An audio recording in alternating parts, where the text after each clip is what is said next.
तर मित्रांनो, आमचे मित्र संजय खोंद्रे यांनी आपल्या नातवाचा वाढदिवस थाटात आणि माटातच केला. एवढं भारी वाटलं मला तिथे गेल्यावर खरोखर.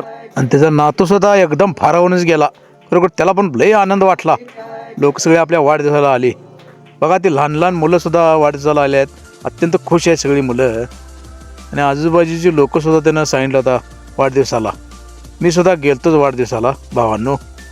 खरोखर भावांनो, मला तिथे गेल्यावर असा अनुभव आला की आपण हाय त्यात ॲडजस्ट करून आनंदी राहिलं पाहिजे.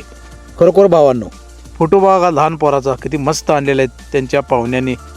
फोटो बघून एवढं मस्त वाटलं मला खरोखर. आणि भावांनो, फोटो बघून पोरगं बी लय हरकलं. आणि संजय खोंद्रेने जेवणात सुद्धा मेळ केलता चांगलाच. खरोखर मित्रांनो, एवढं मस्त वाटलं मला वाढदिवसाला जाऊन खरोखर. खरोखर भावांनो, या नातवाला सुद्धा फेसबुक फॅमिलीतर्फे वाढदिवसाच्या हार्दिक शुभेच्छा. Happy birthday Swaraj, happy birthday.